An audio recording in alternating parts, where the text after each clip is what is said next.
क्या मेरी आवाज आप सभी को आ रही है? क्या मेरी आवाज आप सभी के लिए ऑडिबल है? मैं आप सभी को आराम से सुनाई पड़ रहा हूँ, बताइएगा। यस, अगर मेरी आवाज आप सभी के लिए ऑडिबल है तो चलिए आज के लेक्चर को शुरू कर देते हैं और देखते हैं कि आज के लेक्चर में क्या रहेगा। मैंने आपको एक छोटा सा होमवर्क भी दिया था कि मराठा आपको थोड़ा पढ़ना है, साथ ही साथ सिख कम्युनिटी के बारे में भी, यूरोपियंस के बारे में, अंग्रेजों के बारे में और पूरा मॉडर्न इंडिया वो मैं पढ़ाऊंगा, ठीक है ना। वो कौन पढ़ा देगा? वो मैं पढ़ा दूंगा। लेकिन मुद्दा तो यही है ना कि आप अपना होमवर्क किए हैं कि नहीं। आई होप कि आप अपना होमवर्क किए होंगे, ठीक है ना। तो मुझे पूरी उम्मीद है कि आप होमवर्क किए होंगे, और अगर नहीं किए हैं तो प्लीज कर लीजिए। अगर नहीं किए हैं तो प्लीज कर लीजिए। क्योंकि मैंने लास्ट टाइम आपसे कहा था कि आपको क्या करना चाहिए। आपको मराठा सिख, ठीक है ना, मराठा और सिख का जो लेक्चर है, वो एक लेक्चर मैंने आपको, यार शर्ट पे लगाना चाहिए, इसी में कहीं लगा दे रहा हूँ यार। नहीं, शर्ट पे लगाऊंगा मेरी शर्ट खराब होगी, तो मैं शर्ट पे तो ना ही लगा रहा, मैं कोट पहन लूं, बल्कि यहाँ पे वो ज्यादा अच्छा है। मराठा सिख, ठीक है ना, तो वो आपके लिए क्या हो जाएगा, ज्यादा ठीक हो जाएगा। तो चलिए स्टार्ट कर देते हैं। मराठा और सिख के बारे में आप कर चुके होंगे, और हम कोशिश करेंगे आपके लिए कि आज हम आपको क्या पढ़ा दें। आज हम आपको 1857 की क्रांति के बारे में पढ़ा दें, ठीक है ना। 1857 की क्रांति के बारे में आज आपको पढ़ा दे रहे हैं। देखते हैं कि 1857 की क्रांति में हम लोग क्या बेहतर और क्या अच्छा कर सकते हैं। तो स्टार्ट करें, ठीक है, स्टार्ट कर दें आज के लेक्चर को। लेट्स स्टार्ट, ठीक है ना, लेट्स स्टार्ट। तो फर्स्ट क्वेश्चन आपके पास, मतलब यूट्यूब वाली आदत हो जाती है ना, फर्स्ट क्वेश्चन आपके पास आने जा रहा है, ठीक है ना। एक लोग कह रहे हैं सर गर्मी, गर्मी नहीं लगती यार, यहाँ पे एसी ना 20 डिग्री सेंटीग्रेड पे चलती है, थोड़ी देर में ठंडी जरूर लगनी जाएगी, ठीक है ना। तो हम लोग का जो लेक्चर है दैट इज ऑन 1857 का स्वतंत्रता संग्राम। हमारा जो आज का लेक्चर है लल्ला, वो है आपके ठीक है ना। अगर, हाँ बिल्कुल, एक लोग आज बेचारे बहुत सोच समझ करके, हाँ शिवानी ओझा जी आप कह लीजिए, हम आपके कमेंट का ध्यान रखेंगे, ठीक है। बोल लीजिए शिवानी जी आप क्या कहना चाह रही हैं, क्योंकि आपने बड़े प्यार से पूछा कि सर अगर आप कुछ न कहें तो हम कुछ कह दें। कह दो, कोई बात नहीं है। तो शुरू करते हैं आज के लेक्चर को, और देखते हैं कि इसमें क्या है। और जैसा कि मैं हमेशा आपसे कहता हूं, मैं हमेशा कि देखो, जो मेरी पीपीटी है वो किसमें है, जो मेरी पीपीटी, भैया मेरा कोई बर्थडे नहीं है, ठीक है ना। जो मेरी पीपीटी है वो हिंदी और इंग्लिश दोनों में है। लेकिन मैं, अरे नहीं, बहादुर शाह जफर रह नहीं गया मयंक, इसी में उसका जिक्र आएगा। बहादुर शाह जफर इसी में क्या रहेगा, उसका जिक्र होगा। तो लेकिन मैं क्या करूंगा कि मैं ले लूंगा ब्लैंक पेज, ठीक है ना, मैं ले लूंगा ब्लैंक पेज, और उस पे मैं आपको पढ़ाऊंगा। बस ये मैं आपको दिखा रहा हूं कि देखो भाई, हिंदी और इंग्लिश दोनों में ही लिखा हुआ है, ठीक है ना, दोनों में ही लिखा हुआ है। बस मैं कोशिश ये करूंगा कि आपको दोनों चीजें, ठीक है ना, दोनों चीजें ज्यादा समझ में आवे, इसके लिए मैं लिख लिख करके पढ़ाऊंगा। आरती यादव कह रही हैं सर ये मॉडर्न इंडिया क्या है। मॉडर्न इंडिया मतलब आधुनिक भारत। लगभग 1857 की क्रांति से जब तक हमारा देश आजाद नहीं हो गया, तब तक की कहानी है मॉडर्न इंडिया, ठीक है ना। हाँ टिकेश्वर मेरे दोस्त, औरंगजेब का तो बता दिए थे ना कि 1707 में उसकी डेथ हुई थी, ठीक है ना, औरंगजेब का। तो 1857 से लेकर के हम लोग 1947 तक पढ़ेंगे। उसमें भी आपको पहले से कह दे रहा हूं, खास करके 1905 से आप पढ़िएगा, ठीक है ना। हाँ राहुल यार, 1857 से क्वेश्चन पेपर में आता जरूर है, ठीक है ना। तो मैं अब पढ़ाना स्टार्ट करूं, आपके कमेंट में रोक दूं। अब आपके मैं कमेंट रोकने जा रहा हूं, ठीक है ना। और देखो शिवानी, मैंने तुम्हें इतने देर मौका दिया कि तुम जो लिखना पूछना चाह रही हो वो लिख लो, पूछ लो। अब जब तुम इतने देर में नहीं लिख पाई, तो अब मैं कमेंट ऑफ करने जा रहा हूं, ठीक है ना। अब मैं कमेंट ऑफ करने जा रहा हूं। तो चलिए शुरुआत कर देते हैं 1857 की क्रांति, ठीक है ना। और ये चीज, और मैं फिर याद दिला दूं, ठीक है ना, मैं आपको फिर याद दिला दूं कि आप प्लीज और प्लीज वो जरूर कर लीजिएगा, क्या कहते हैं, मराठा और सिख का लेक्चर जो होमवर्क के रूप में दिया हूं वो जरूर पूरा कर लेना। तो चलिए शुरुआत कर देते हैं। यहाँ पे आज हम लोग जो पढ़ेंगे 1857 का रिवोल्ट। एक्चुअली जो 1857 की क्रांति थी, ठीक है ना, जो रिवोल्ट था 1857 का रिवोल्ट, ठीक है ना, रिवोल्ट या फिर आप क्रांति, ये जो एक क्रांति हुई थी 1857 की, रिवोल्ट हुई थी, क्या वो एक दिन का रिजल्ट था? क्या वो एक दिन का रिजल्ट था? नहीं, वो एक दिन का रिजल्ट नहीं था, ठीक है ना। मैं आपके कमेंट ऑफ कर दे रहा हूं, ठीक है ना, मैं आपके कमेंट ऑफ कर दे रहा हूं। क्या इससे पहले कोई क्रांति नहीं हुई थी? क्या इससे पहले कोई क्रांति नहीं हुई थी? हुई थी सर। जैसे 1857 की क्रांति है ना, ठीक ऐसी ही एक और क्रांति हुई थी जिसे 1857 की क्रांति का रिहर्सल कहा जाता है या पूर्वाभ्यास कहा जाता है। जैसे मैच खेलने से पहले प्लेयर्स क्या करते हैं, प्रैक्टिस मैच खेलते हैं। उसी तरीके से आपकी जानकारी के लिए मैं बता दूं कि एक आपकी हुई थी 1806 ईस्वी में, एक आपके हुई थी वेल्लोर की क्रांति। वेल्लोर की क्रांति ये हुई थी मेरे भाई 1806। फड़के जी, बलवंत राय फड़के, ये हुआ करते थे वेल्लोर के क्रांति के नेता, फड़के जी। और ये जो बलवंत राय फड़के थे, इसी वेल्लोर की क्रांति को 1857 की क्रांति का रिहर्सल या पूर्वाभ्यास कहा जाता है। तो ये क्वेश्चन बहुत कम लोग इसको आंसर करते हैं कि सर अभ्यास या रिहर्सल कहा जाता है, सर 1800 कहा जाता है। नेक्स्ट पॉइंट पे आएंगे और उसको देखेंगे, क्या सर ही बात कर ली जाएगा 1857 ये क्रांति करने का। तो गाय और सुअर की लगी हुई चर्बी की कारतूस, जो कारतूस के ऊपर एक पीपीटी यहां देखो ऐसे लगी होगी, उसमें ये वाला पोर्शन देखो, ये इस तरीके की कारतूस थी। इस कारतूस के ऊपर लल्ला ये जो पोर्शन लगा हुआ है, ये वाला जो पोर्शन है, ये वाला, ठीक है ना, इस पोर्शन को दांत से खींचना पड़ता था कुछ इस तरीके से। फिर उसके बाद इसके अंदर ये जो बारूद पाउडर भरा रहता था, ये जो पाउडर भरा है, उस पाउडर को इस गन में डालना पड़ता था और फिर उसके बाद एक डंडी के माध्यम से उसको दबाना पड़ता था और फिर फायर करना पड़ता था। तो इस बीच में ये जो मुंह के पास ला करके इसे खींचना पड़ता था, ये जो पोर्शन था वो बना हुआ था गाय और सुअर की चर्बी के कारतूस से। मतलब कारतूस जो बना था गाय और सुअर के चर्बी से, मांस से बना हुआ था, फैट से बना हुआ था। यही बात 1857 के क्रांति में किसको नहीं पसंद आई? उस समय के महान व्यक्तित्व मंगल पांडे जी को।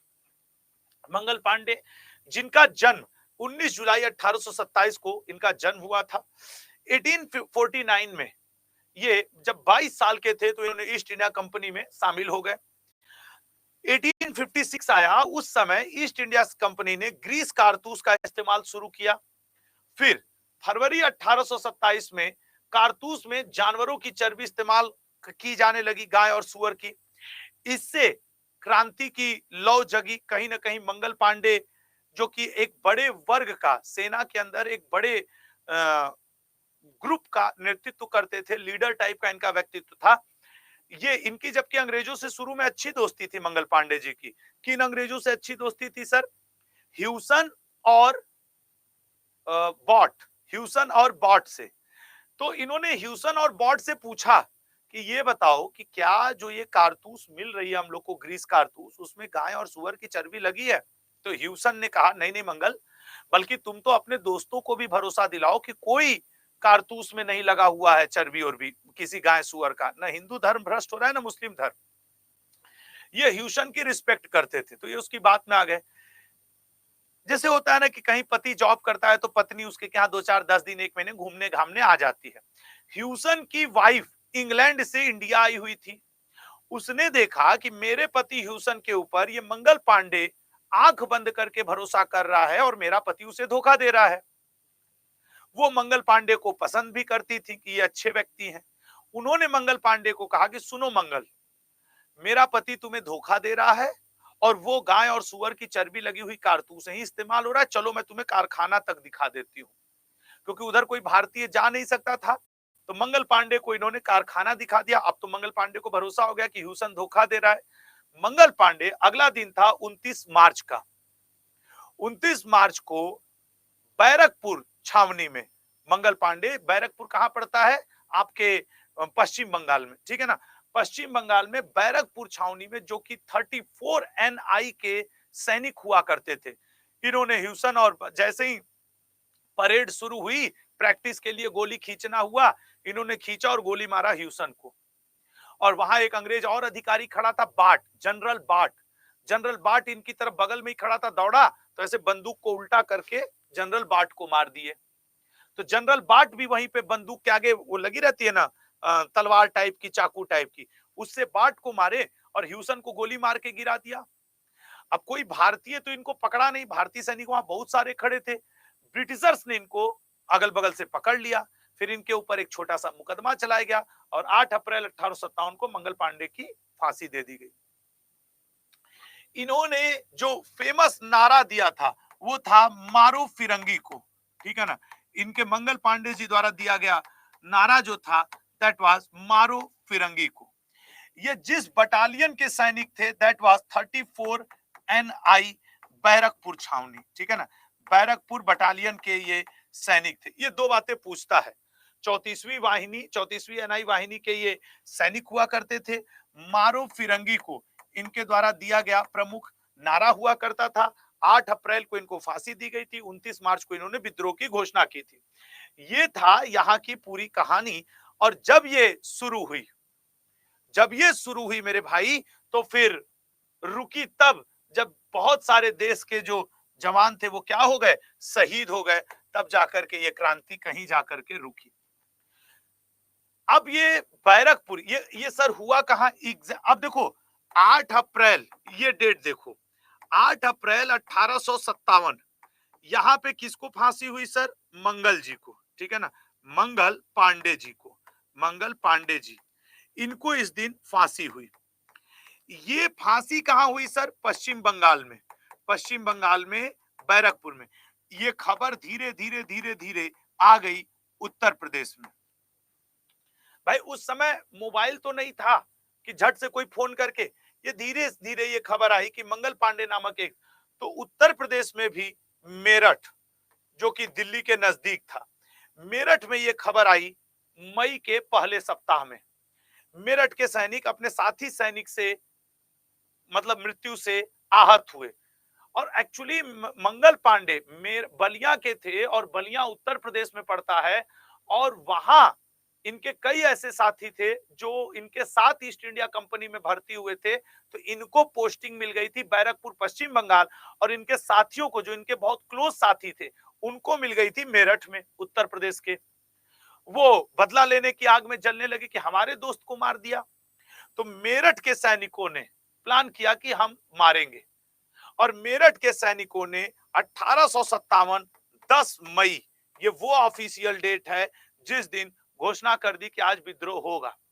इस मेरठ में जो नेतृत्व दिए वो दिए थे कदम सिंह जी, जो कि मंगल पांडे के बहुत खास व्यक्ति थे, मित्र थे। मेरठ की क्रांति को नेतृत्व दिया कदम सिंह जी ने। और 10 मई 1857 वो ऑफिशियल डेट है जिस दिन भारत की राष्ट्रीय क्रांति शुरू हो गई। 10 मई को मेरठ छावनी के सैनिकों ने क्या किया, वहां जितने भी अंग्रेज अधिकारी थे करीब 50-100 अधिकारी, सबको मार डाला। सैनिकों सहित 200 थे, टोटल 200 लोगों को मेरठ के सैनिकों ने, हिंदुस्तानियों ने मार दिया। और 200 को मारने के बाद ये मेरठ से निकले दिल्ली के लिए। कहां के लिए, दिल्ली के लिए। मेरठ से दिल्ली करीब 150 किलोमीटर पड़ता है। अब लेकिन उस समय ऐसा थोड़ी था कि कार थी, बाइक था, ये 150 किलोमीटर इनको पैदल आना था। और ये पैदल आने में 10 मई की जगह अगला दिन हो गया 11 मई। अब ध्यान से सुनो अगला क्या हुआ सर। अब ये सब 11 मई को 1857, 11 मई 1857 ईस्वी, ये महीना चल रहा था रोजा का, वो नहीं मुस्लिम धर्म में 1 महीना लोग व्रत रहते हैं, फिर पूरे दिन पानी नहीं पीते हैं, सुबह और शाम खा लेते हैं, लेकिन पूरे दिन पानी वगैरह नहीं पीते, वो रोजा रमजान, वो महीना रमजान का था।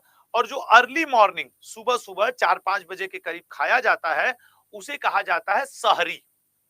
सहरी करके दिल्ली के किला ए मुबारक, जिसे हमने आपको कल पढ़ाया था, लाल किला शाहजहां ने बनवाया था, किला ए मुबारक। मैं क्यों इसको लाल किला को किला ए मुबारक लिख रहा हूं, क्योंकि वो आपसे पूछता है कि 1857 की क्रांति के समय लाल किला रेड फोर्ट को किस नाम से जाना जाता था।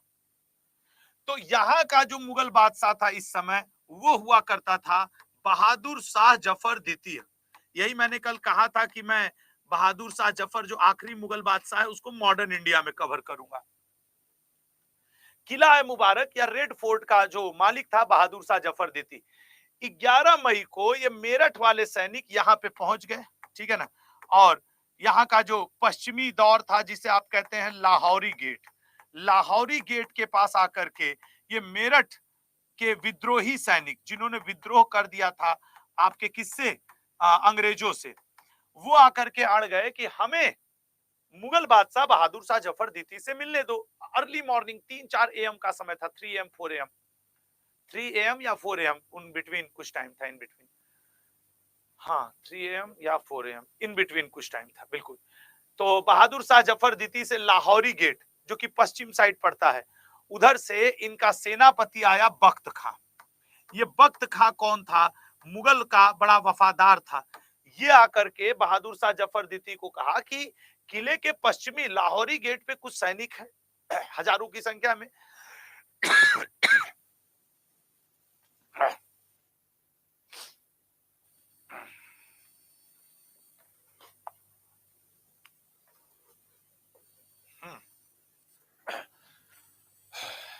हाँ, किले के पश्चिमी गेट पे, लाहौरी गेट पे कुछ, वो आपसे मिलने का रिक्वेस्ट कर रहे हैं।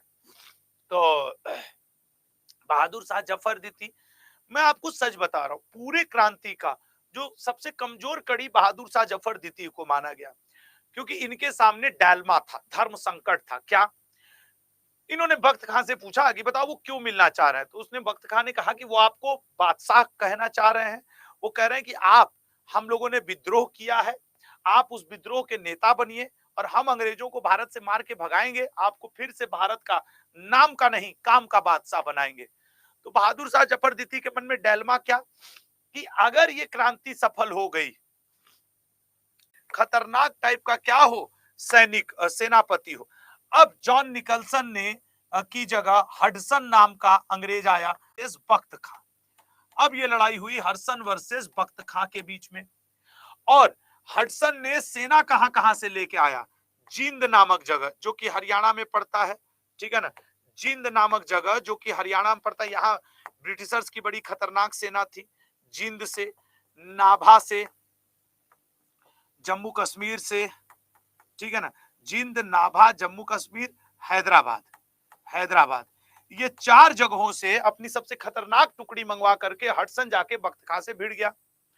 फिर भी हार रहा था, तब इसने गेम खेला दिल्ली में। इसने क्या किया, बहादुर शाह जफर द्वितीय के रिश्तेदारों को पैसा खिला दिया और उनसे बोला इस किले के कितने गेट हैं। वो सब बोले सर इस किले के 6 गेट हैं। बोला कोई एक गेट चुपके से खोल दो ताकि मैं इसके अंदर घुस सकूं, और एक बार मैं घुस गया तो फिर मैं बहादुर शाह जफर द्वितीय को पकड़ लूंगा।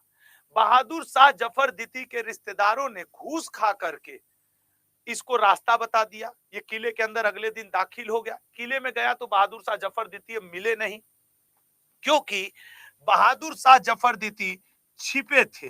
कहां छिपे थे, ये था हुमायूं के मकबरा में। ये भी आपसे क्वेश्चन पूछता है, हुमायूं के मकबरा में, ठीक है ना, हुमायूं के मकबरा में ये जाकर के छिप गए थे। कौन, बहादुर शाह जफर द्वितीय।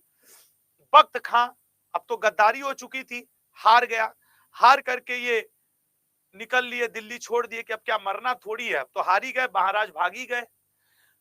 तो हडसन सैनिक लेके पहुंचा हुमायूं के मकबरे पे, और हुमायूं के मकबरे पे जाके जैसे नहीं बाहर से अनाउंस करवाता है कि मुगल बादशाह बहादुर शाह जफर द्वितीय जहां भी छुपे हों बाहर आ जाए। हडसन ने आगे चल के एक किताब लिखी है, हडसन के एक साथी ने। उसने अपने किताब में बोला कि हम जितने ब्रिटिश सैनिक थे, एक उम्मीद कर रहे थे कि अंदर से कोई मुगल बादशाह एकदम लंबा चौड़ा सोने चांदी से लदा हुआ, मुकुट उकुट लगाया हुआ 50-100 सैनिकों के साथ ऐसे तलवार करके आएगा।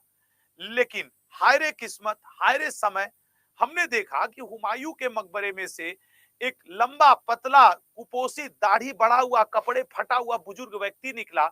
उसके पीछे रोती हुई 3-4 औरतें और उसको सहारा देता हुआ 3-4 उसके लड़के निकले। तो हमने कंफर्म किया कि ये कौन व्यक्ति आ रहा है हुमायूं के मकबरे में से। तो उन्होंने कहा कि ये बहादुर शाह जफर दिती हैं, ये मुगल बादशाह हैं। उसने कहा यही है मुगल बादशाह? तो बोला हाँ यही है मुगल बादशाह। तो फिर बहादुर शाह जफर दिती के साथ इनके लड़के भी थे। हडसन ने कहा कि तुम मेरे साथ लाल किला चलो और तुम्हारे लड़कों को दूसरे रास्ते से लेकर के हम आ रहे हैं। तो बहादुर शाह जफर दिती अंग्रेजों की कैद में लाल किला आए, यहां से इनको उठा करके लाल किला, किला मुबारक या रेड फोर्ट लाया गया और इनके लड़कों को हडसन ने रास्ते में गाड़ी रोक करके घुटने के बल बैठा के गोली मार दिया कि तुम लोग मर जाओ, मार डाला। और फिर इनके ऊपर एक छोटा सा मुकदमा चलाया गया और ये और इनकी वाइफ बेगम जीनत महल, इनकी जो वाइफ थी उनका नाम था बेगम जीनत महल। इन दोनों लोगों के ऊपर एक मुकदमा चला करके दोनों लोगों को कहां भेज दिया गया? म्यांमार या बर्मा, ठीक है ना, उस समय उसे बर्मा कहा जाता था, बर्मा। आधुनिक म्यांमार में पेंशन देके भेज दिया गया कि तुम लोग वहीं जाकर के रहो, ठीक है। तो ये खत्म हुआ 1857 की क्रांति दिल्ली से हडसन के द्वारा। इस दिल्ली में जिस समय क्रांति हुआ था, इस दिल्ली की क्रांति को एक व्यक्ति ने अपनी आंखों से देखा था और वो थे उर्दू शायर, ठीक है ना, उर्दू शायर मिर्जा गालिब। ये उस समय दिल्ली में ही मौजूद थे। तो ये भी क्वेश्चन आता है मिर्जा गालिब। और इस क्रांति का जो दिल्ली में प्रतीक चिन्ह बनाया गया था, कि प्रतीक चिन्ह वो था कमल और रोटी, ठीक है ना, कि अगर कमल और रोटी कहीं से सैनिकों के बीच गांव-गांव में पास हुआ तो इसका मतलब है कि उस गांव में विद्रोह शुरू कर देना है, कमल और रोटी। सभी को क्लियर हुआ क्या? मैं आपके कमेंट ओपन कर रहा हूं, अगर हो गया हो तो ओके ओके लिखिएगा। दिल्ली की क्रांति, क्योंकि जो फेमस फेमस वाले जगह है वही सब आपके सिलेबस में और उनको मुझे कवर करना है, ठीक है ना। सभी को क्लियर हो गया? अब सोचो ना, इसी में से छोटी छोटी बातें आपसे ऑब्जेक्टिव के बारे, ऑब्जेक्टिव पूछेगा। अब ये जितना लिखा है अगर आप अपना खुद से नोट्स बनावें तो कितना अच्छा रहेगा। सही कह रहे हैं कि नहीं? सही कह रहे हैं कि नहीं? चलिए, तो ये हो गया, ठीक है ना। अभी वीडियो सही चल रही है ना? कोई बात नहीं। एक दो लोग लिख रहे हैं सर बीच में थोड़ा सा बफरिंग हो गई थी, तो वो लला, तो ये रिकॉर्ड हो गया है ना, इसको रिकॉर्डेड में फिर एक बार देख लेना, ठीक है ना। ये तो रिकॉर्ड हो गया है तो इसको रिकॉर्डेड में फिर एक बार देख लेना, ठीक है। तो ये मैंने आपको समझाया दिल्ली के क्रांति के बाद, ठीक है ना। अब आगे बढ़े दिल्ली से, अब दिल्ली से आगे बढ़े। दिल्ली के बाद जो इंपॉर्टेंट जगह है लला, वो है आपके, जैसे हमने आपको दिल्ली के बारे में बता दिया कि दिल्ली की क्रांति, ये दिल्ली के बारे में फिर थोड़ा सा मैनेज्ड वे में लिख भी दिया है, ठीक है। रंगून या बर्मा एक ही चीज है, ठीक है दिव्या, रंगून बर्मा आधुनिक म्यांमार। तो ये देखो कि 11 मई को दिल्ली पहुंचे, 12 मई को ये सब हुआ, ठीक है, ये सब मैं लिख भी दिया हूं। लेकिन अब आपको आना है। अब देखो यही लाइन हम अभी बताए थे ना, मैं इसीलिए कहता हूं कि बहुत सारी चीजें तो पीपीटी में लिखी रहती हैं कि बहादुर शाह को दिल्ली में हुमायूं के मकबरे से गिरफ्तार किया गया, यहीं फिर रंगून कहो, बर्मा कहो, आधुनिक म्यांमार कहो, ये सेम है, ठीक है ना। तो कर देते, ठीक है ना। तो अगले पॉइंट पे आएंगे और हम लोग देखेंगे कि अगला जो है वो हम लोग का अवध से है, ठीक है ना। कहां से है? अवध। तो आओ अवध कर ले, ठीक है ना। अवध, अवध की क्रांति, अवध, इसी को आप आधुनिक समय में लखनऊ कहते हैं, ठीक है। स्टार्ट करें, 111 का लिखिएगा सब लोग, 111। देखो तुम लोग कहते हो ना कि सर आप कमेंट क्यों बंद कर देते हैं। देखो मैं क्या पढ़ा रहा हूं, और एक लड़का है नितिन मधोदिया या कुछ है, उनके नाम मैं करेक्ट नहीं ले पा रहा, वो लिख रहे हैं नीति आयोग का हेड ऑफिस कहां पे है। सोचो कि कितने तेजस्वी लोग भारत में मौजूद है। पढ़ा मैं हिस्ट्री रहा हूं, अवध की क्रांति। अब वो पूछ क्या रहा है, नीति आयोग का वो कहाँ है, हेडक्वार्टर कहाँ है, सोचो। अब देखो एक को है राजकुमार नाम का, वो टू टू टू टू खाली लिख रहा है, ठीक है ना, राजकुमार 2005। देखो कमेंट देखो, तुम लोग को समझ में आ जाएगा कि क्यों कमेंट बंद करके पढ़ाना पड़ता है, ठीक है ना, क्यों कमेंट बंद करके पढ़ाना है। देखो देखो कैसे तुमको समझ में आएगा कि कमेंट क्यों बंद करना पड़ता है। लल्ला मेरा शौक नहीं है कि मैं कमेंट बंद करूं, लेकिन तुम देखो कैसे कैसे कमेंट आते हैं, ताकि तुम्हें भी एहसास हो कि किस तरीके का डिस्टरबेंस होता है क्लास में, ठीक है ना। चलो अब मैं फिर कमेंट ऑफ करने जा रहा हूं और मैं ये अवध की क्रांति पढ़ाने जा रहा हूं, ठीक है ना, ठीक है ना। चलो अब मैं अवध की क्रांति कमेंट ऑफ कर रहा हूं। अवध, जिसे पुराने समय अभी वर्तमान में लखनऊ कहा जाता है, यहाँ की जो कमान थी वो उस समय थी बेगम हजरत महल के हाथ में। किसके हाथ में हुआ करती थी, बेगम हजरत महल, ठीक है ना, बेगम, अरे यार हट, ठीक है, बेगम हजरत महल, बेगम हजरत महल, बेगम हजरत महल ये अवध की रानी थी, और इनको एक पुत्र था जिस पुत्र का नाम था बिरजिस कादिर, ठीक है ना, बिरजिस कादिर। अंग्रेजों को किसी भी कीमत पे अवध चाहिए था, ठीक है ना, अवध चाहिए था। और उसके बाद वो क्या कहते हैं कि बेगम हजरत महल इनको अवध, लेकिन अंग्रेजों ने एक 1853 में रूल लाया था, गोद हड़प की नीति या डॉक्ट्राइन ऑफ लैप्स जिसे आप कहते हैं। तो गोद हड़प की नीति उन्हीं के ऊपर लागू हो रही थी जो मेरे लल्ला क्या करते, जिनके पास पुत्र ना हो। तो बेगम हजरत महल के पास तो उनका खुद का लड़का था, पति मर गया था, और बेगम हजरत महल को इनके पति प्यार से महक परी कहकर बुलाया करते थे, महक परी कहकर बुलाते थे। तो बेगम हजरत महल ने कहा कि अब अंग्रेज हड़प नहीं पा रहे थे अवध को, तो उन्होंने अवध के ऊपर आरोप लगाया, दे ब्लेम्ड अवध, आरोप लगाया। किस चीज का आरोप लगाया सर, खराब प्रशासन, बैड एडमिनिस्ट्रेशन। ये क्वेश्चन आपके पेपर में आता है कि किस आधार पे अंग्रेजों ने अवध को अपनी सत्ता में खराब प्रशासन का हड़पने का कोशिश किया। तो वो रानी के ऊपर आरोप लगाए कि you have a bad administration, आपका खराब प्रशासन है। रानी कहीं पागल समझे हो, मेरी जनता मुझसे खुश है और तुम कह रहे हो कि मेरा बैड एडमिनिस्ट्रेशन है। ये इसीलिए कह रहे हो ना कि तुम बिरजिस कादिर को हटा करके अपने राजा बन जाओ यहाँ के अंग्रेजों, ये मैं होने नहीं दूंगी।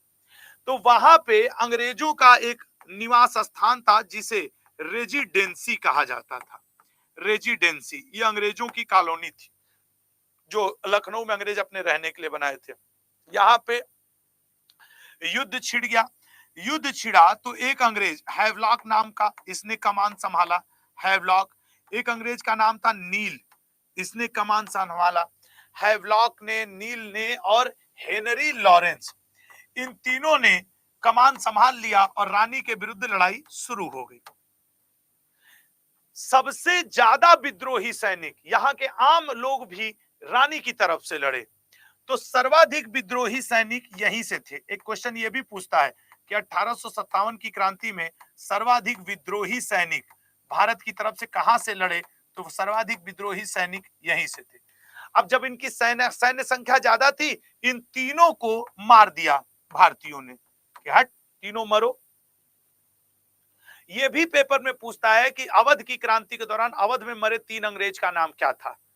दिल्ली की क्रांति के दौरान दिल्ली में मरे पहले अंग्रेज का नाम क्या था, जॉन निकलसन, और यहाँ पे हैवलॉक, नील और हेनरी लॉरेंस मरे। जब ये तीनों मरे तो टेंशन में आ गया कैनिंग, कैनिंग वायसराय था ना, कैनिंग तुरंत बेगम हजरत महल से लड़ने के लिए किसको भेज दिया, अपने एक योग्य सेनापति जिसका नाम था कॉलिन कैंपबेल। अब यहाँ पे रानी के विरुद्ध लड़ने के लिए कौन आया, Colin Campbell, Campbell, Connie Campbell, ये आया। और इस कॉलिन कैंपबेल ने, जो कि कानपुर में था, आया और रानी के विरुद्ध अपनी सबसे मजबूत ब्रिटिश सेना लेके लड़ गया। शुरू में तो रानी ने इससे बहुत अच्छे से युद्ध किया, लेकिन वही अंग्रेजों की हर जगह नीति होती थी धोखा देने की, घूस देने की। इसमें ये एक बार सफल हो गए, 2 बार तो नहीं सफल हुए, लेकिन सब तीसरी बार सफल हो गए। जैसे तुम लोग को एक कहानी बताता हूं। कॉलिन कैम्पबेल एक बार क्रांति के ही सिलसिले में, ये जो रानी का लड़का था उम्र में छोटा था, ब्रिटिश कादिर, ये घूम टहल रहा था। अचानक वहां ब्रिटिश सैनिक पहुंच गए। ब्रिटिश सैनिक देखे कि अरे रानी का लड़का, अगर इसको मार दोगे तो रानी को अब कोई लड़का नहीं, तो हम गोद हड़प नीति के अंतर्गत अवध को हड़प लेंगे। तो ब्रिटिश कादिर अपने कुछ मुगल सैनिकों के साथ जाकर के छुप गया एक बड़े हिंदू एरिया में। अब हिंदू एरिया के जो सैनिक थे, आपको आवाज जा रही है ना सभी को, जो हिंदू एरिया के जो सैनिक थे, लोग थे, वो बाहर निकल के आए। अंग्रेजों ने कहा कि हटा दो इस मुस्लिम लड़के को, लाओ हम लोग काट देते हैं, इसके बदले तुम्हें सोने चांदी जवाहरात दिए जाएंगे, ठीक है ना, इसके बदले तुम्हें कमेंट ऑफ सोने चांदी जवाहरात दिए जाएंगे। तो हिंदू एरिया के लोगों ने बोला नहीं, नहीं चाहिए सोने चांदी जवाहरात। तो बोले अरे तुम हिंदू हो, ये मुसलमान है, इसको मार देने दो। तो हिंदुओं ने वहां पे एग्जाम्पल दिया, अवध था तो अवधी भाषा में दिया कि भले कृष्ण जी को पैदा किया था किसी और ने, देवकी ने, लेकिन पाला था कृष्ण जी को यशोदा ने, और कृष्ण जी पूरे आपके मथुरा के लड़के कहलाए, पूरे नंद बाबा के लड़के कहलाए। तो ठीक उसी तरीके से भले बेगम हजरत महल ने इसे पैदा किया है, भले ये अवध का भावी शासक है, लेकिन ये हमारे लिए हमारा कन्हैया है, इसको पूरे अवध के लोग मिलके पाल रहे हैं, तो हम तुम्हें कैसे इसको हवाले कर दे। और अवधी भाषा में वहां के लोगों ने नारा लगाया, ई ह हमार कन्हैया, ई ह हमार कन्हैया। ये अवधी भाषा में वहां के लोगों ने नारा लगा करके अंग्रेजों से भिड़ गए, और उस हिंदू बाहुल्य क्षेत्र के लोगों ने ब्रिटिश कादिर को सुरक्षित महारानी के पास पहुंचा दिया। यहां अंग्रेजों की डिवाइड एंड रूल की चाल नहीं चल पाई। कुछ समय बाद युद्ध के ही सिलसिले में कुछ युवा हिंदू लड़के, आज जो लखनऊ में बड़ा इमाम बाड़ा है, जहां भूल भुलैया है, उस एरिया में अंग्रेजों के विरुद्ध युद्ध करते करते फंस गए। तो अब 8-10 हिंदू लड़के थे, अब फंस गए ये सैनिक, 8-10 हिंदू सैनिक थे, तो ये मुस्लिम इलाके में जाके छुप गए, बड़ा इमाम बाड़ा इलाके में। अब अंग्रेजों ने चाल चली, मुसलमानों से बोला देखो ये हिंदू लड़के हैं, ये बड़ा उत्पात मचाए हुए हैं, इनको हमें मार देने दो, हीरा चांदी जवाहरात जो चाहोगे वो मिलेगा, ब्रिटिश हुकूमत में नौकरी भी मिल जाएगी, मार देने दो इनको। अब वहां बड़ा इमाम बाड़ा के मुसलमानों ने देखिए क्या किया, उन्होंने कहा कि ये हिंदू थोड़ी हैं, ये हमारे भाई हैं, और ये हमारे घर 2 दिन रहने आए हैं, हम तुमको इनको हवाले कर दें। तो अंग्रेज बोले परिणाम भुगतना पड़ेगा मुसलमानों तुम्हें। तो मुसलमान बोला ठीक है, भुगतने को तैयार है, लड़ लो। और वहां लड़ाई शुरू हो गई। तो मुसलमानों ने वहां पे एक नारा लगाया, या अली। मुसलमानों के द्वारा नारा क्या लगाया गया, या अली, और लड़ाई में भिड़ गए। अब ये लड़ाई वो 10, 12, 15 जितने भी हिंदू सैनिक थे वो देखने लगे कि अरे यार ये मुसलमान लोग हमारी तरफ से लड़ गए। तो हिंदू सैनिक भी बाहर निकले और उन मुसलमान सैनिकों के साथ अंग्रेजों से भिड़ गए, और वो नारा लगाए, जय बजरंग बली। तो एक्चुअली 1857 की क्रांति से ही ये नारा निकला हुआ है, या अली जय बजरंग बली। और ये बोल करके हिंदू मुसलमानों ने एकता दिखा करके ब्रिटिशर्स को अवध में वहां पे हरा दिया। तो 1857 की क्रांति हिंदू मुसलमान एकता के लिए भी जानी जाती है। उसी समय अवध से ये निकली हुई नारा है, या अली जय बजरंग बली, जो हम लोग बचपन से बोलते आ रहे हैं, शायद कभी सोचे भी नहीं होंगे कि यार ये नारा बनाया कौन। ये बना था 1857 की क्रांति में, बड़ा इमामबाड़ा क्षेत्र में, लखनऊ में बना था, अवध में उस समय के आधुनिक लखनऊ में। लेकिन अंग्रेज तो अंग्रेज थे, 2 बार फेल हुए, लालची तो हर जगह बसे हैं। ये कॉलिन कैम्पबेल एक बार कामयाब हो गया, और इसने फाइनली 4 जून 1857 को क्या कर दिया, 1857 की क्रांति यहाँ पे समाप्त हो गई। और रानी जो थी वो कहां चली गई, नेपाल। ये अपने पुत्र को लेकर के नेपाल चली गई, ठीक है ना, नेपाल चली गई। क्रांति में सर्वाधिक सैनिक अवध से थे, और क्रांति के बाद अंग्रेजों ने अवध के लड़कों को नौकरी देना रोक दिया। बोला ये बड़े विद्रोही नेचर के हैं सब, ये अंग्रेजों के सगे ही नहीं है। तो अवध। तो एक क्वेश्चन आपसे आता है कि क्रांति के बाद अंग्रेजों ने कहां के लोगों को अपने सैनिकों में भर्ती करना कम कर दिया? अवध। एक क्वेश्चन आएगा कि अंग्रेजों ने क्रांति के बाद कौन सा कमीशन बनाया था?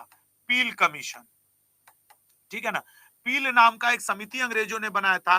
पील कमीशन ने कहा, पहले क्या होता था 5:1। ये क्या है सर? पहले था कि अगर 5 भारतीय सैनिकों की भर्ती होगी तो एक अंग्रेज। तो क्रांति में 5 और 1 का रेशियो, इसलिए अंग्रेजों को लगा दिक्कत हो गई। पील कमीशन ने अपनी रिपोर्ट दी, नहीं अब 2 भारतीय सैनिकों का भर्ती होगा तो 1 अंग्रेज का होगा। इन भारतीय सैनिक के हाथ में तलवार दिया जाएगा तो अंग्रेज सैनिक के हाथ में बंदूक दिया जाएगा, ताकि अगर भारतीय सैनिक किस पे आवे, विद्रोह के मूड में आवे, तो इनको तलवार, जब तक ये तलवार लेके दौड़ेंगे हमारा ब्रिटिश सैनिक इनको दूर से गोली मार देगा, ले खत्म। तो ये पील कमीशन बनी थी।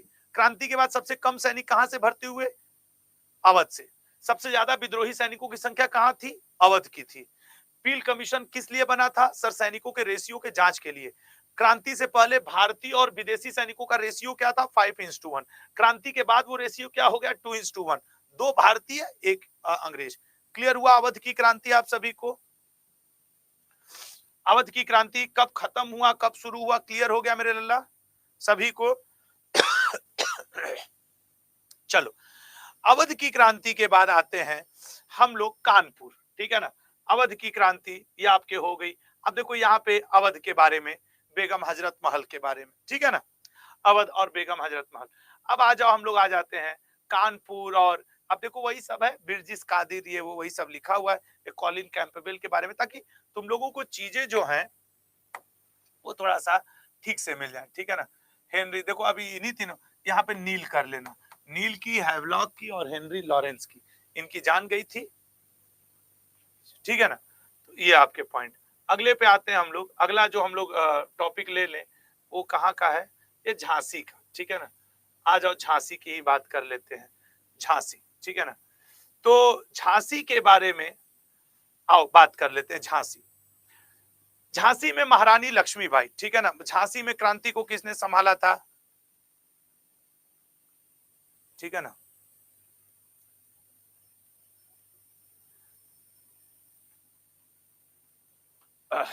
एक सेकेंड रुको। एक ईशानी सिंह नाम की लड़की पूछ रही हैं, सर सुअर के कारतूस तत्कालीन कारण थे, और कारण बताइए क्रांति के। सैनिक असंतोष, राजनैतिक स्थिति, भारतीयों में पल रहा असंतोष, धार्मिक कारण, ये 5 कारण थे क्रांति के। लेकिन तुम याद रखना Ishani, you are not here for UPSC examination. आपका जो बेटा एग्जाम है, जिस एग्जाम की मैं तैयारी करवा रहा हूँ, एमसीक्यू है।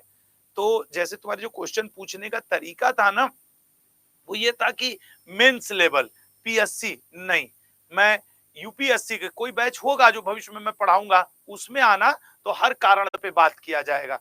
धार्मिक कारण, सांस्कृतिक कारण, सोशियो पॉलिटिकल कारण, जियो पॉलिटिकल रीजन, सब पे बात करूंगा। बट यहाँ नहीं करूंगा उस पे बात, क्योंकि ये जो मेरा बैच है वो रेलवे एसएससी इन स्टूडेंट्स के लिए है, कि भैया उनका एमसीक्यू आएगा, उनका काम हो जाना चाहिए, उनका सिलेक्शन होना चाहिए, ठीक है ना। चलो, तो ये तुम्हारी बात का जवाब था। अब मैं आ गया कहां पे? झांसी पे। झांसी, एक्चुअली जो झांसी की रानी थी, ये मूल रूप से कहां की थी? वाराणसी की थी, जहां के मैं खुद हूं, मतलब हमारी मौसी लगेंगी। वाराणसी, वाराणसी में जब इनका बचपन का नाम मनु था, इनका बचपन का नाम छबीली था, इनका बचपन का नाम मणिकर्णिका था। मणिकर्णिका, आज भी बनारस में आओगे तो मणिकर्णिका घाट है। अब यहाँ डेड बॉडी वगैरह जलाई जाती हैं।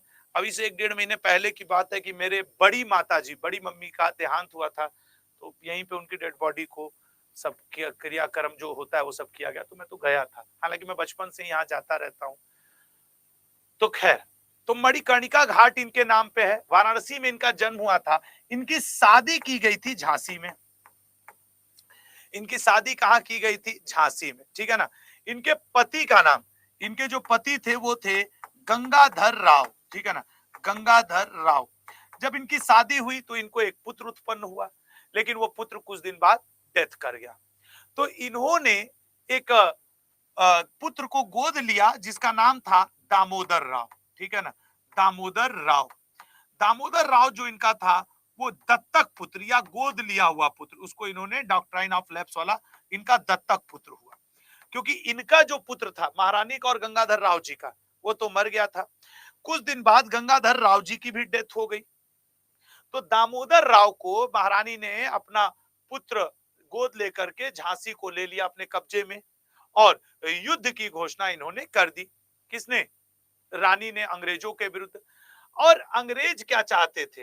अंग्रेज चाहते थे रानी से युद्ध लड़ना, वो तो एकदम तय बात थी कि वो रानी से युद्ध लड़ना चाह रहे थे। तो एक तरफ आपके कौन? झांसी की रानी, एक तरफ झांसी की रानी जिन्हें आप लक्ष्मीबाई कहते हो, ठीक है ना, झांसी की रानी वर्सेस एक अंग्रेज जिसका नाम था ह्यू रोज, ठीक है ना, ह्यू रोज, ह्यू रोज। इनके और इनके बीच में झांसी में युद्ध हुआ। उस युद्ध में रोज ने झांसी में रानी को हरा दिया, तो रानी झांसी से निकल करके कालपी पहुंची, कालपी नामक स्थान पे। कालपी में अंग्रेजों की एक छोटी टुकड़ी से फिर रानी लक्ष्मीबाई का युद्ध हुआ।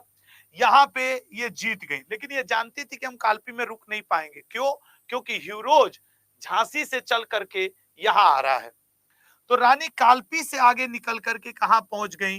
ग्वालियर। लेकिन जो ग्वालियर का शासक था सिंधिया, वो अंग्रेजों की तरफ से खड़ा था, और इधर ग्वालियर की जो जनता थी वो रानी की तरफ से खड़ी थी। तो ह्यूरोज अब कहां पहुंच गया? ग्वालियर। तो ग्वालियर के समीप ह्यूरोज और झांसी की रानी महारानी लक्ष्मीबाई में एक युद्ध हुआ, जिस युद्ध में ह्यूरोज ने छल का प्रयोग किया और जीत गया। वो छल का प्रयोग क्या करता था?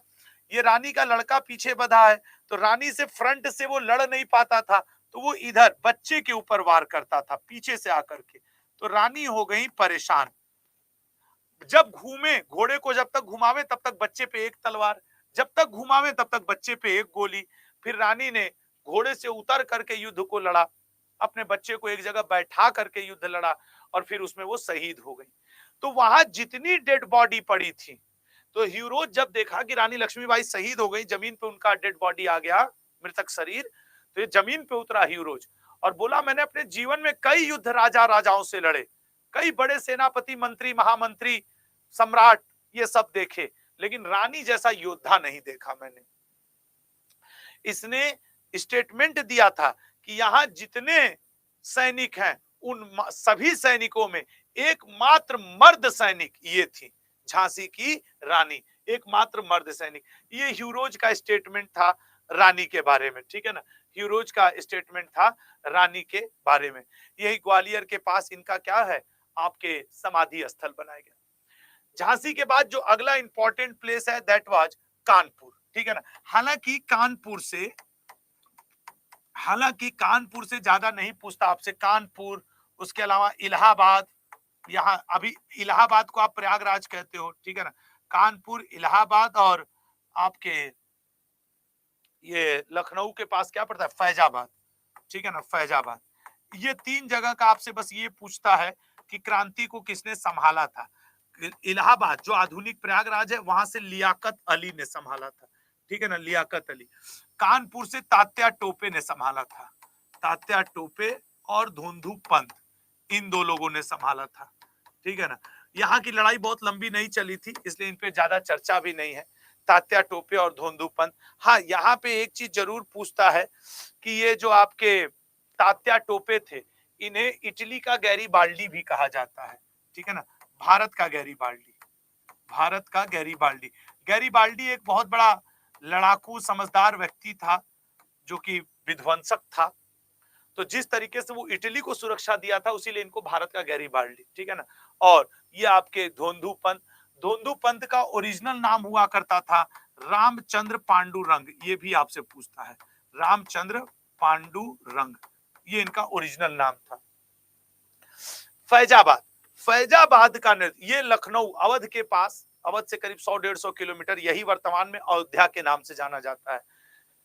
तो यहां पे मौलवी अहमदुल्ला, ठीक है ना, मौलवी अहमदुल्ला ने, अहमदुल्ला, इन्होंने नेतृत्व दिया था। ये मूल रूप से तमिलनाडु के थे, लेकिन क्रांति के सिलसिले में आकर के कहां बस गए थे आपके, यहाँ अवध में बस गए थे। फिर जब वहां से रानी हार हो गई थी बेगम हजरत महल, तो ये फैजाबाद जाकर के क्रांति को क्या करने लगे, संभालने लगे। लेकिन ये मूल निवासी थे तमिलनाडु के, चेन्नई के, मौलवी अहमदुल्ला। और अच्छा, आप लोगों को क्या लगता है कि क्रांति में अंग्रेजों का सबसे कट्टर दुश्मन कौन था? बिहार के कुंवर सिंह, या झांसी की रानी लक्ष्मीबाई, या मंगल पांडे, या तात्या टोपे, या धोंधू पंत, लियाकत अली, मौलवी? नाम लिखो।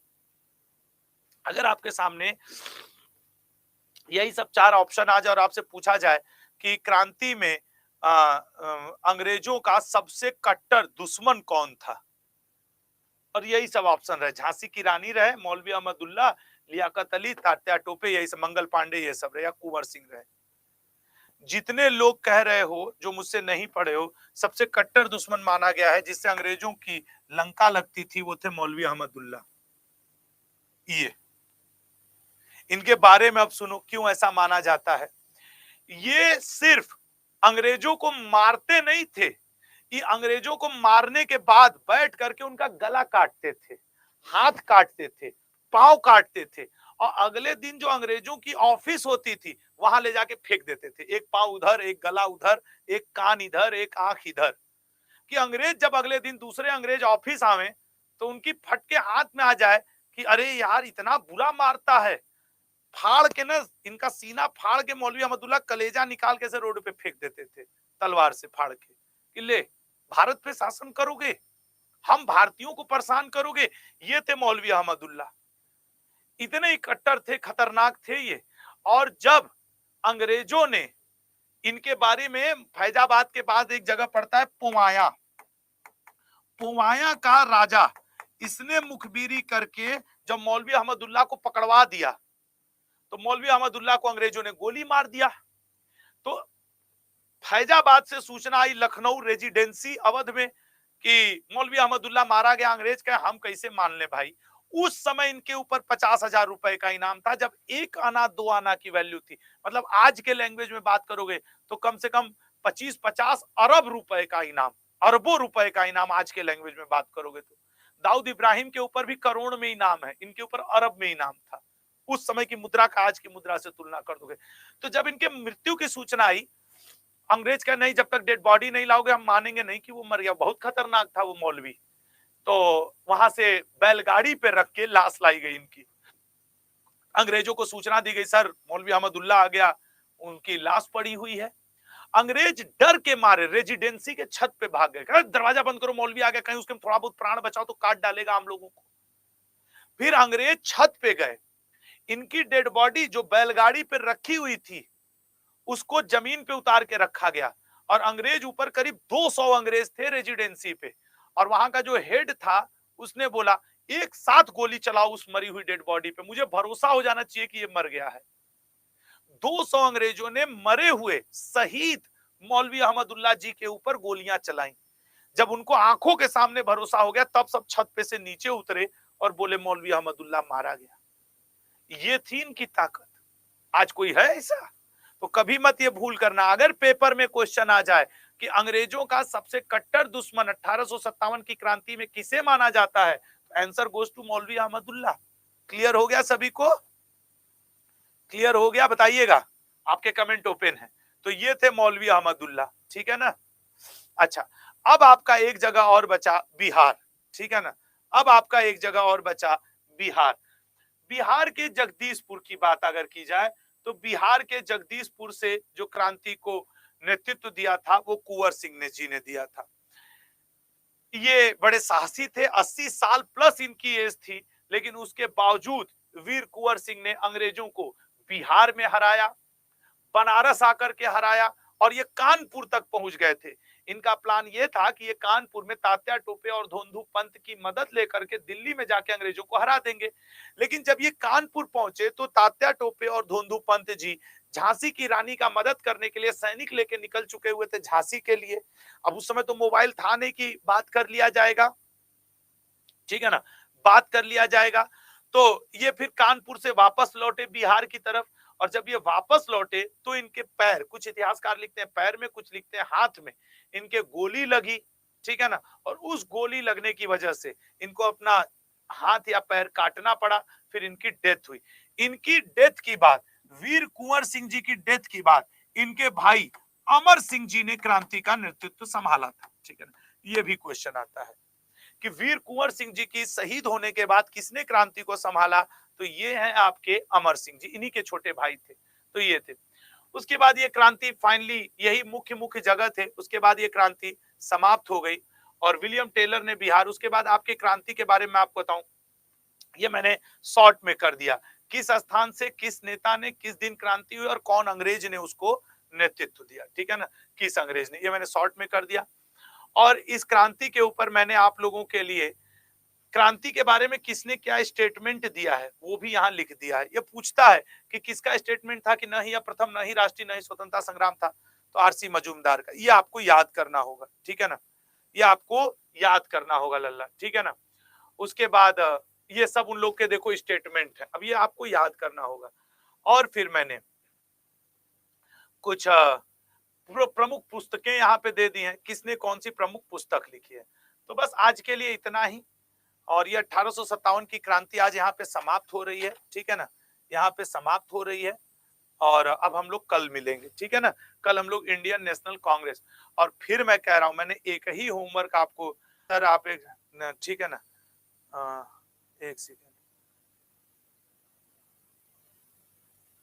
ठीक है, मैं देख लूंगा, ठीक है। तो ये सब था आपके, तो आपके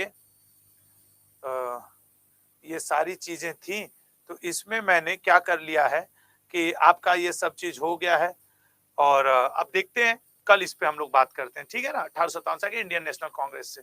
जय हिंद, जय भारत। अपना और अपनों का ध्यान दीजिएगा। और मैं उम्मीद करता हूं कि आप लोग क्या करेंगे कि ठीक है ना, चलिए नेक्स्ट पॉइंट पे जाते हैं, ठीक है। तो आज के लिए इतना ही, और अपना ध्यान दीजिएगा। जय हिंद, जय भारत। फीडबैक देते हुए जाइए।